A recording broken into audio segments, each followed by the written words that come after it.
Welcome to this explainer on GPU virtualization. We're jumping right into Module 3, where we're going to demystify the world of virtual GPUs, or vGPU.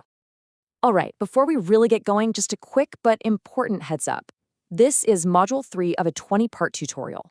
It's an overview based on a comprehensive report from Virtualization Options LLC, so it's for general info only. It's not legal, financial, or specific technical advice, so definitely chat with your own pros before making any big moves. Also, keep in mind we're only scratching the surface of the full report here. And speaking of complex topics, licensing is a big one. We'll touch on it today, but pay close attention because we're going to do a really deep dive on that in Module 14. Okay, so what are we getting into today? First, we'll nail down what vGPU actually is. Then we'll peek under the hood at its architecture. After that, we'll talk about the big trade-off, profiles versus performance. And finally, we'll wade into the very critical and sometimes messy world of licensing. All right, let's kick things off with a big question. What even is vGPU? At its core, it's all about sharing a single, powerful physical GPU across a bunch of different virtual machines.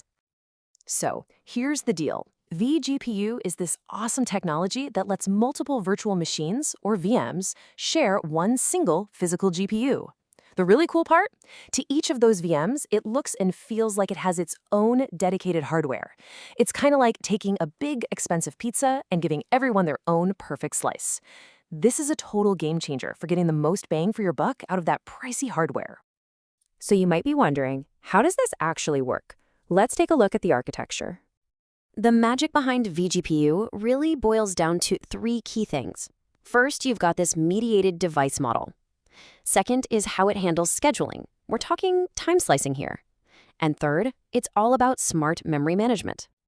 Okay, step one. The hypervisor, that's the software running the show, creates these virtual GPU devices, one for each VM. And here's the brilliant part. These virtual GPUs talk to the standard drivers just like a real piece of hardware would. The operating system inside the VM has absolutely no idea it's sharing anything. It thinks it has the whole GPU all to itself. Next up is the scheduler. This is really the secret sauce. It's like a super fast traffic cop directing access to the physical GPU. It gives one VM a tiny slice of time, we're talking milliseconds here, and then zap, it switches to the next VM and the next and the next. It happens so fast that to each user, it feels like they have constant access.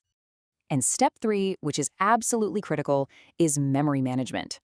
The system partitions the GPU's memory, the frame buffer, and puts up these strong, isolated walls between each VM slice. This is huge for security. It means there's no way one VM can snoop on another's GPU memory. Everything is kept separate and secure. Okay, now for what is maybe the most critical decision you have to make with vGPU. We're talking about profiles versus performance. This is the big trade-off between how many people can use the GPU versus how much power each person gets. So you've got two main paths you can take. On one hand, you have high-density profiles. Think smaller memory slices, which lets you support way more users on one card. Performance for each person is a bit lower, but you get amazing density. On the other hand, you have high-performance profiles.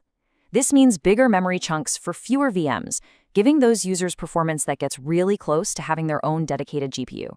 But let's be real, all this sharing and switching sounds great, but it can't be free, right? There's got to be some kind of performance cost. So, what's the hit? You're typically looking at about a 10 to 30% performance hit. Yeah, compared to just giving a VM its own dedicated physical GPU, there's a bit of an overhead. The exact number really depends on what people are doing, how many of them there are, and just how hard that scheduler has to work.